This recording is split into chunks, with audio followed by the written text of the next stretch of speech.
Hello students, welcome है आपका हमारी वीडियोस में। आज हम करेंगे क्लास 10th 11th का फर्स्ट चैप्टर हिंदी का, जिसका नाम है नमक का दारोगा, जो कि लिखा गया है प्रेमचंद जी के द्वारा। अब प्रेमचंद जी का थोड़ा सा मेन जो परिचय है वो कर लेते हैं। इनका जन्म, नाम, प्रमुख रचनाएं, मृत्यु। तो मूल्य नाम यानी कि जो इनका असली नाम है वो है धनपत राय। इनका जन्म सन 1880 लहमी गांव में हुआ था, जो कि उत्तर प्रदेश में पड़ता है। प्रमुख रचनाएं हैं इनकी सेवा सदन, प्रेमाश्रम, रंगभूमि, निर्मला, कायाकल्प, गबन, कर्मभूमि, गोदान। ये सभी उपन्यास थे और कुछ कहानी संग्रह भी हैं, नाटक हैं और निबंध संग्रह है। ये आप पढ़ लीजिए। सन 1936 में इनकी जो थी मृत्यु हो चुकी थी। तो अब चलते हैं हम हमारे पाठ पर, जिसका नाम है नमक का दारोगा। नमक का दारोगा। जब नमक का नया विभाग बना और ईश्वर प्रदत्त वस्तु के व्यापार करने का निषेध हो गया, तो लोग चोरी छिपे इसका व्यापार करने लगे। मतलब कि जब नमक का नया विभाग बना था और फिर जो कि चीजें ईश्वर ने दी हैं हमें, ईश्वर प्रदत्त यानी कि जो वस्तुएं, जो चीजें हमें ईश्वर के द्वारा प्राप्त की गई, जो हम ईश्वर से प्राप्त करते हैं, उनका व्यापार बंद हो गया। तो लोग इन चीजों का व्यापार जो थे चोरी छिपे करने लग गए थे। अनेक प्रकार के छल प्रपंचों का सूत्रपात हुआ। कोई घूस से काम निकालता था, कोई चालाकी से। अधिकारियों के 12 थे। पटवारीगिरी का सर्वसम्मानित पद छोड़कर लोग इस विभाग की बरकंदाजी करते थे। इसके दारोगा पद के लिए तो वकीलों का भी जी ललचाता था।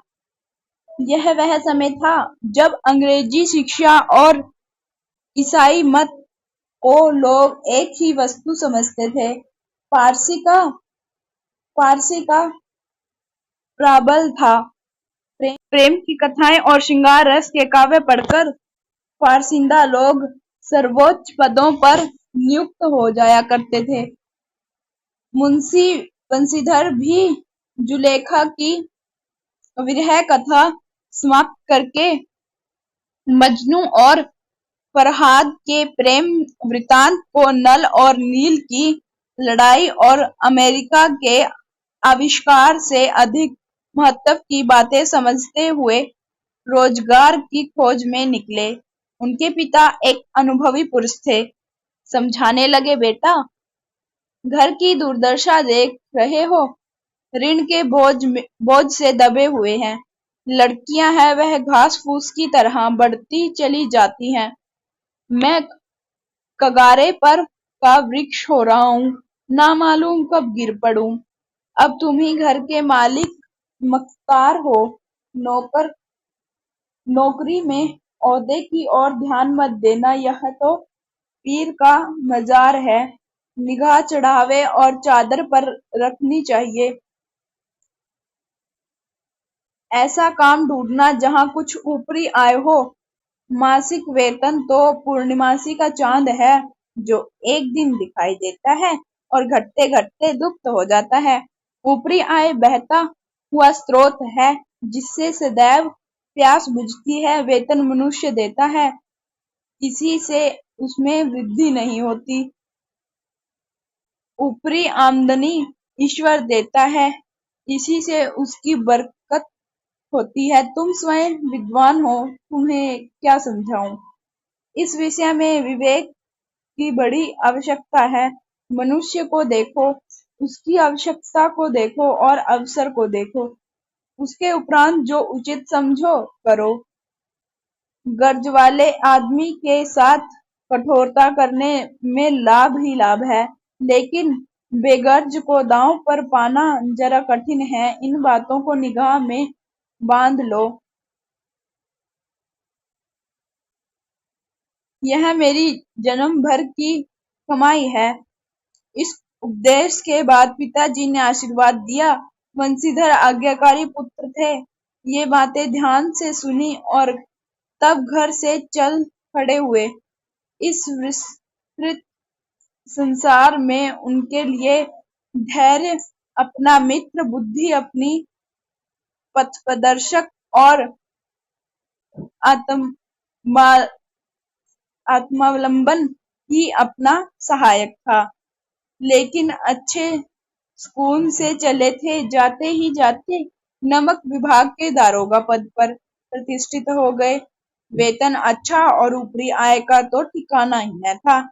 वृद्ध मुंशी जी को सुख स्वाद मिला तो फूले न समाये। महाजन कुछ नरम पड़े, कलवार की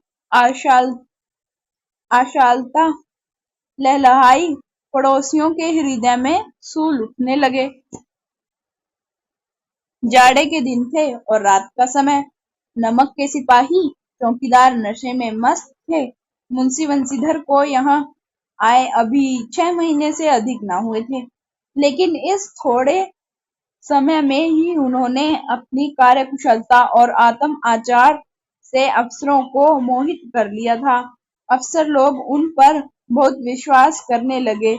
नमक के दफ्तर से 1 मील पूर्व की ओर जमुना बहती थी। उस पर नाव का एक पुल बना हुआ था। दारोगा जी किवाड़ बंद किए मीठी नींद से सो रहे थे।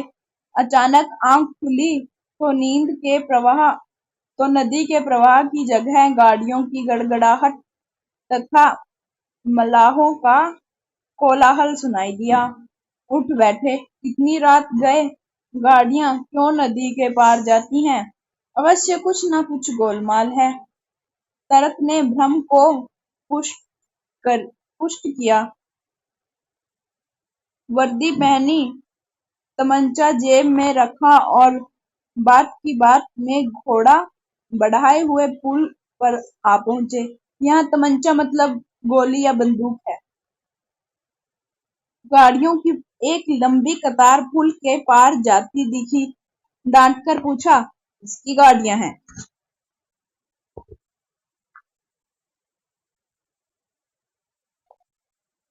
थोड़ी देर तक सन्नाटा रहा। आदमियों में कुछ कानाफूसी हुई। तब आगे वाले ने कहा, पंडित आलोपी दीन की। कौन पंडित आलोपी दीन? दातागंज के। मुंशी बंशीधर चौंके। पंडित आलोपी दीन इस इलाके के सबसे प्रतिष्ठित जमींदार थे। लाखों रुपए का लेन देन करते थे। इधर छोटे से बड़े कौन ऐसे थे जो उनके ऋणी न हो। व्यापार भी बड़ा लंबा चौड़ा था। बड़े चलते पुर्जे आदमी थे। अंग्रेज अफसर उनके इलाके में शिकार खेलने आते और उनके मेहमान होते।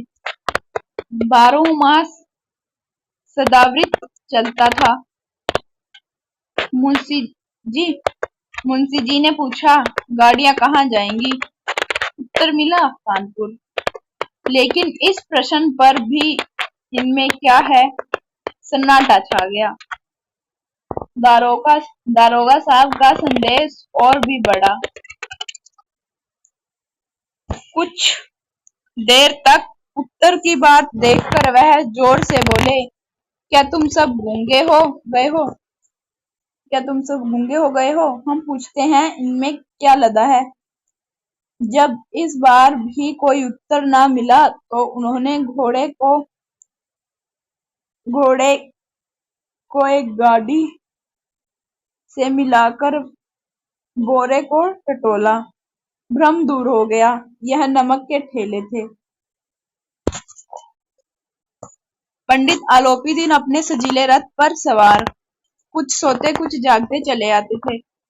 अचानक कई गाड़ीवानों ने घबराए हुए आकर जगाया और बोले, महाराज, दारोगा ने गाड़ियों को रोक दिया है और घाट पर खड़े आपको बुलाते हैं। पंडित आलोपी दीन का लक्ष्मी जी पर अखंड विश्वास था। वह कहा करते थे कि संसार का तो कहना ही क्या, स्वर्ग में भी लक्ष्मी का ही राज है। उनका यह कहना व्यर्थ ही था, यथार्थ ही था।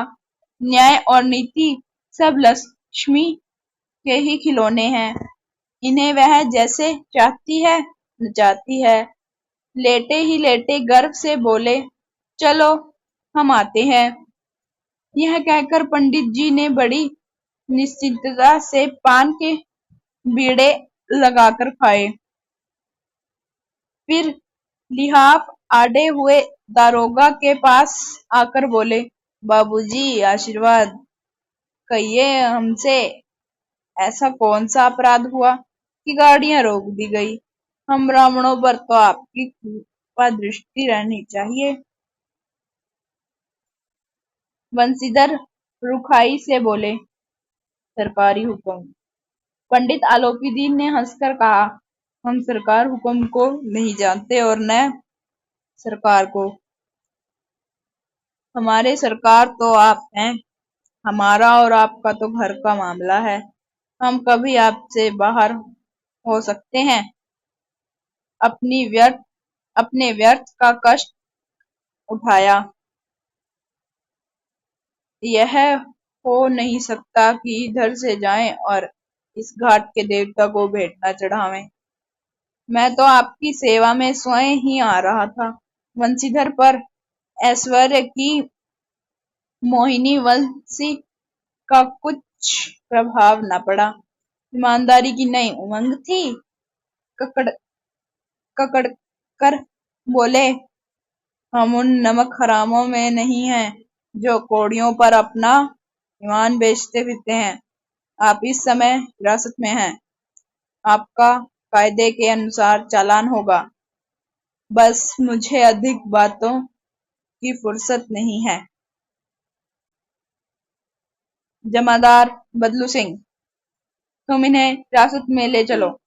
मैं हुक्म देता हूँ। पंडित आलोपीदीन स्तंभित हो गए। गाड़ीवानों ने हलचल मच गई। पंडित जी के जीवन में कदाचित यह पहला ही अवसर था कि पंडित जी को यह ऐसी कठोर बातें सुननी पड़ी। बदलू सिंह आगे बढ़ा, किंतु रोब के मारे यह सहस न हुआ कि इनका हाथ पकड़ सके। पंडित जी ने धर्म को धन का ऐसा निरादर करते कभी न देखा था। विचार किया, यह अभी उदंड लड़का है, माया मोह के जाल में अभी नहीं पड़ा, अल्हड़ है, झिझकता है। बहुत दिन भाव से बोले, बाबू साहब ऐसा न कीजिए, हम मिट जाएंगे, इज्जत धूल में मिल जाएगी। हमारा अपमान करने से आपके हाथ क्या लगेगा? हम किसी तरह आपसे बाहर थोड़ा ही हैं। बंशीधर ने कठोर स्वर में कहा, हम ऐसी बात नहीं सुनना चाहते। आलोपीदीन ने जिस सहारे को चट्टान समझ रखा था वह पैरों के नीचे से खिसका हुआ मालूम हुआ। स्वाभिमान और धन ऐश्वर्य को कड़ी चोट लगी, किंतु तभी एक धन की सांख्यिक शक्ति का पूरा भरोसा था। अपने मुख्यतार से बोले, लाला जी 1000 के नोट बाबू साहब को भेंट कर दो। आप इस समय भूखे सिंह हो रहे हैं। वंशीधर ने गर्म होकर कहा, 1000 नहीं, 1,00,000 भी मुझे सच्चे मार्ग से नहीं हटा सकते। धर्म की इस बुद्धिहीन दृढ़ता और देव दुर्लभ त्याग पर मन बहुत झुंझलाया। अब दोनों शक्तियों में संग्राम होने लगा।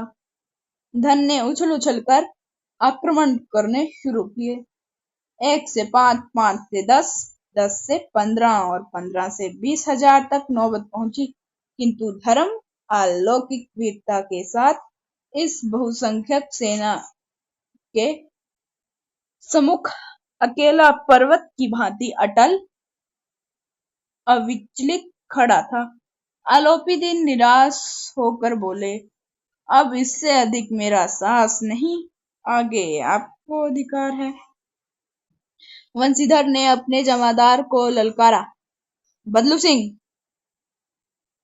बदलू सिंह मन में दारोगा जी को गालियां देते हुए पंडित आलोपीदीन की ओर बढ़ा। पंडित घबराकर 2-3 कदम पीछे हट गए।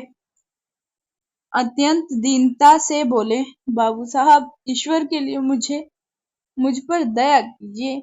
मैं 25,000 पर निपटारा करने को तैयार हूँ। असंभव बात है। 30,000 पर किसी तरह भी संभव नहीं। क्या 40,000 पर भी नहीं? 40,000 नहीं, 40 लाख पर भी नहीं। असंभव है। बदलू सिंह, इस आदमी को अभी हिरासत में ले लो। अब मैं एक शब्द भी नहीं सुनना चाहता। धर्म ने धन को पैरों तले कुचल डाला। आरोपी दीन ने एक हृष्ट-पुष्ट मनुष्य को हथकड़ियां लिए हुए अपनी तरफ आते देखा। चारों ओर निराश और कातर दृश्य से देखने लगे। इसके बाद एकाएक मूर्छित हो गिर पड़े। दुनिया सोती थी, पर दुनिया की जीभ जागती थी। सवेरे देखिए तो बालक वृद्ध सबके मुंह से यही बात सुनाई देती थी। जिसे देखिए वही पंडित जी के इस व्यवहार पर टीका टिप्पणी कर रहा था। निंदा की बौछारें हो रही थी, मानो संसार से अब पापी का पाप कट गया। पानी को दूध के नाम से बेचने वाला ग्वाला, कल्पित रोजनामचे भरने वाले अधिकारी वर्ग, रेल में बिना टिकट सफर करने वाले बाबू लोग, जाली दस्तावेज बनाने वाले सेठ और साहूकार, यह सब के सब देवताओं की भांति गर्दनें चला रहे थे। जब दूसरे दिन पंडित आरोपी दिन अभियुक्त होकर कांस्टेबलों के साथ हाथों में हथकड़ियां, हृदय में गलानी और क्षोभ भरे लज्जा से गर्दन झुकाए अदालत की तरफ चले, तो सारे शहर में हलचल मच गई। मेलों में कदाचित आंखें इतनी व्यग्र न होती होंगी। भीड़ के मारे छत और दीवार में कोई भेद न रहा। किंतु अदालत में पहुंचने की देर थी। पंडित आरोपी दीन इस अगाध वन के सिंह थे। अधिकारी वर्ग उनके भक्त, अमले उनके सेवक, वकील मुख्तार उनके आज्ञापालक और अर्दली चपरासी तथा चौकीदार तो उनके बिना माल के गुलाम थे। उन्हें देखते ही लोग चारों तरफ से दौड़े। सभी लोग विस्मित हो रहे थे, इसलिए नहीं कि आरोपी दीन ने क्यों यह कर्म किया, बल्कि इसलिए कि वह कानून के पंजे में कैसे आए। ऐसा मनुष्य जिसके पास असाध्य साधन करने वाला धन और अन्य वाचालता हो, वह क्यों कानून के पंजे में आए। प्रत्येक मनुष्य उनसे सहानुभूति प्रकट करता था। बड़ी तत्परता से इस आक्रमण को रोकने के निमित्त वकीलों की एक सेना तैयार की गई। न्याय के मैदान में धर्म और धन में युद्ध थम गया। वंशीधर चुपचाप खड़े थे। उसके पास सत्य के सिवा न कोई बल था, न स्पष्ट भाषण के अतिरिक्त कोई शस्त्र। गवाह थे, किंतु लोभ से डामाडोल। यहाँ तक कि मुंशी जी को न्याय भी अपनी ओर से कुछ खिंचा हुआ दिख पड़ता था। वह न्याय का दरबार था, परंतु उसके कर्मचारियों पर पक्षपात का नशा छाया हुआ था। किंतु पक्षपात और न्याय का क्या मेल। जहाँ पक्षपात हो, वहाँ न्याय की कल्पना भी नहीं की जा सकती। मुकदमा शीघ्र ही समाप्त हो गया। डिप्टी मजिस्ट्रेट ने अपनी तजवीज में लिखा, पंडित आरोपी दीन के विरुद्ध दिए गए प्रमाण निर्मूल्य और भ्रमात्मक हैं। वह एक बड़े भारी आदमी है। यह बात कल्पना के बाहर है कि उन्होंने थोड़े लाभ के लिए ऐसा दुस्साहस किया हो। यद्यपि नमक के दारोगा मुंशी बंशीधर का अधिक दोष नहीं है, लेकिन यह बड़े खेद की बात है कि उसकी उद्दंडता और विचारहीनता के कारण एक भले मानुष को कष्ट झेलना पड़ा। हम प्रसन्न हैं कि वह अपने काम से सजग और सचेत रहता है, किंतु नमक से मुकदमे की बढ़ी हुई नमक हलाली ने उसके विवेक और बुद्धि को भ्रष्ट कर दिया। भविष्य में उसे होशियार रहना चाहिए। वकील ने यह फैसला सुना और उछल पड़े। पंडित आलोपीदीन मुस्कुराते हुए बाहर निकले। सवजन बांधुओं ने रुपयों की लूट की उदारता का सागर उमड़ पड़ा। उसकी लहरों ने अदालत की नींव तक हिला दी। जब वंशीधर बाहर निकले तो चारों ओर से उनके ऊपर व्यंग्यवाणियों की वर्षा होने लगी। चपरासियों ने झुक-झुक कर सलाम किया, किंतु इस समय एक-एक कटु वाक्य, एक-एक संकेत उनकी गर्वांगिनी को प्रज्वलित कर रहा था।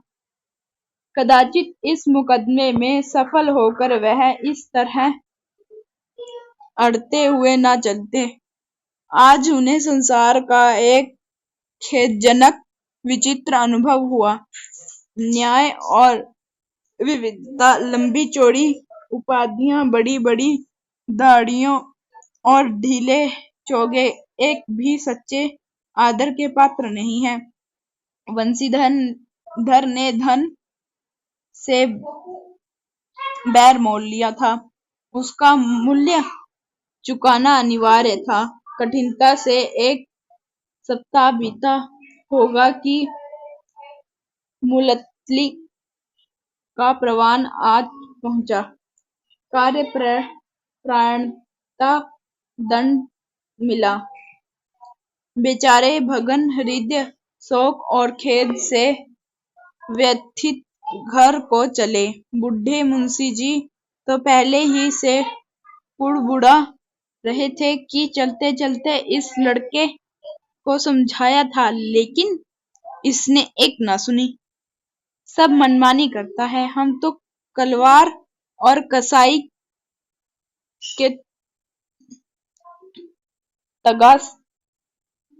तगादे सहे, बुढ़ापे में भक्त बनकर बैठे, और वहां बस वही सूखी तनख्वाह।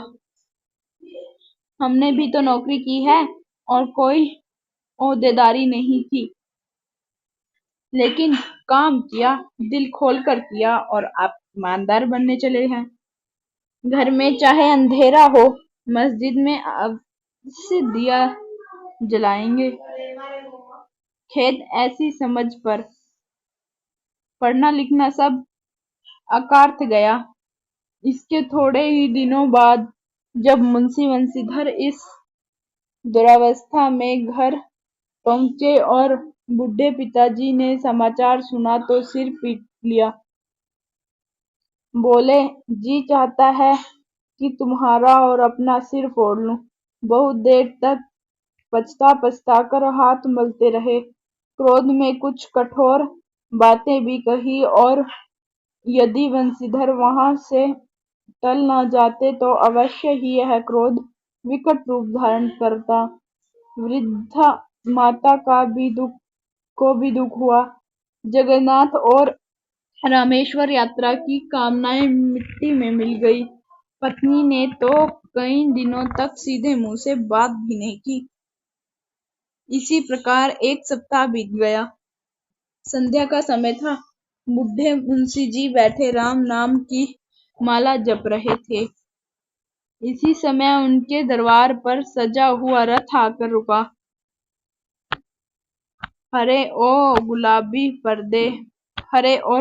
पर्दे, पछिए बैलों की जोड़ी, उनकी गर्दनों में नीले धागे, सींगें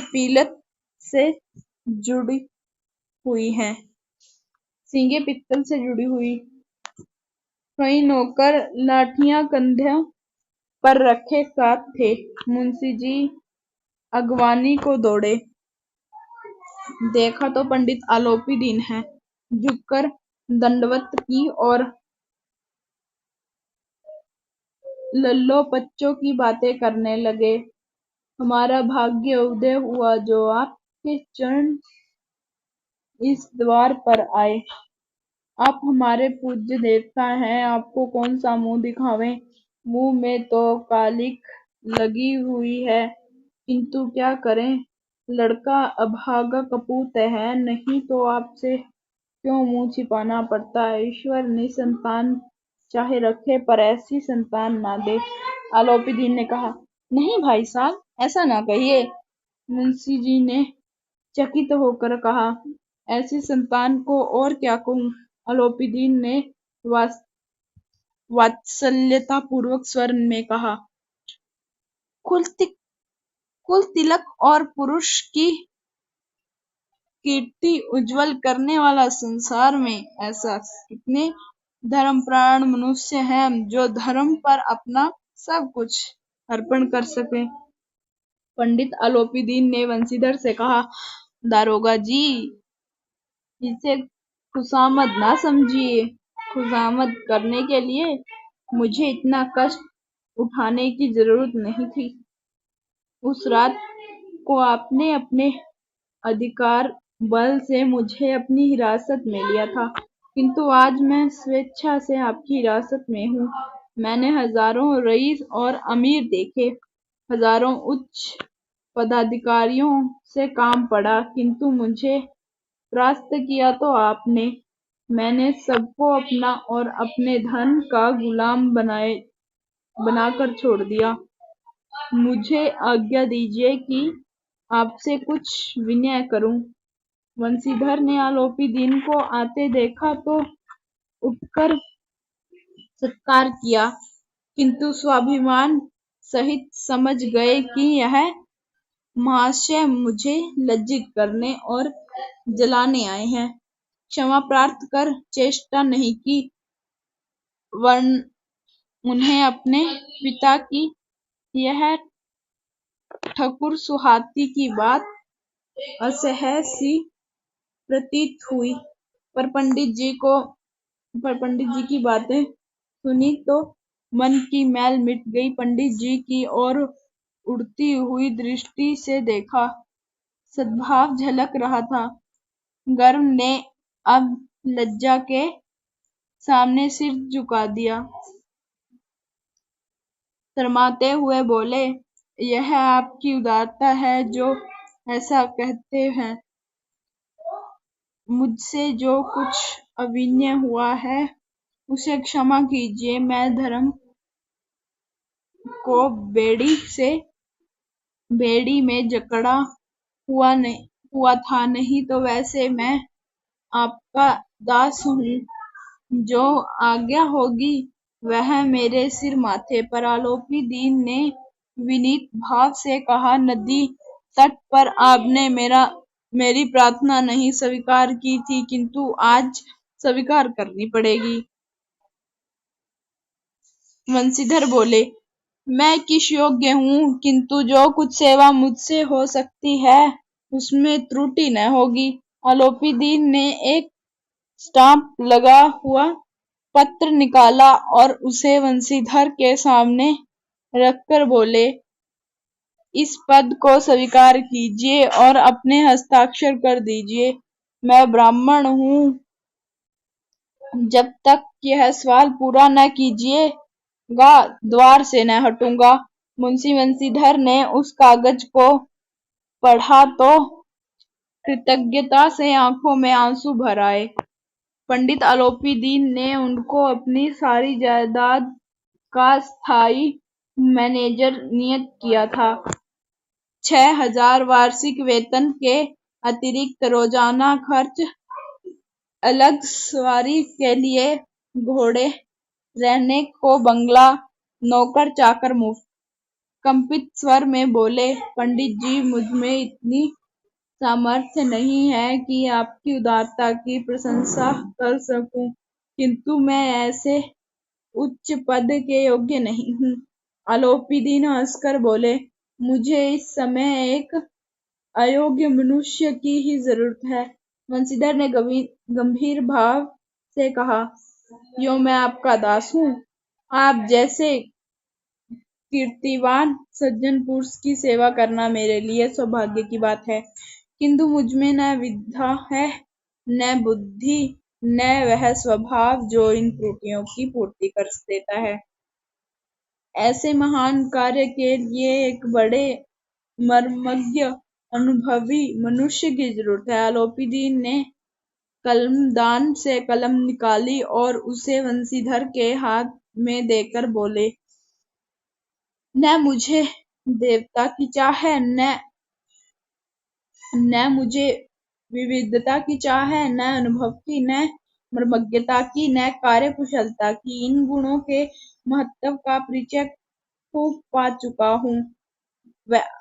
अब सौभाग्य और सुअवसर ने मुझे वह मोती दे दिया है जिसके सामने योग्यता और विविधता की चमक फीकी पड़ जाती है।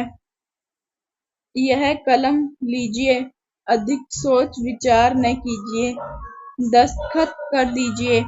परमात्मा से यही प्रार्थना है कि वह आपको सदैव वही नदी के किनारे वाला बेमुरौवत, उद्दंड, कठोर परंतु धर्मनिष्ठ दारोगा बनाए रखे। मुंशीधर की आंखें डबडबा आई। हृदय के संकुचित पात्र में इतना एहसान न समा सका। एक बार फिर पंडित जी की ओर भक्ति और श्रद्धा की दृष्टि से देखा और कांपते हुए हाथ में मैनेजरी के कागज पर हस्ताक्षर कर दिया। आलोपीदीन ने प्रफुल्लित होकर उन्हें गले लगा लिया। अब हमारा पाठ समाप्त हो चुका है, तो इसका अभ्यास है ये प्रश्न आप खुद करेंगे, और अगर ये प्रश्न आपसे ना हुए तो हमें कमेंट कर दीजिएगा। हम फिर एक नेक्स्ट अलग वीडियो बनाएंगे, उसमें आपको ये प्रश्न करवा देंगे। स्क्रीनशॉट ले लीजिए, कमेंट जरूर करें। वीडियो पसंद आए तो like and subscribe our channel. Thank you.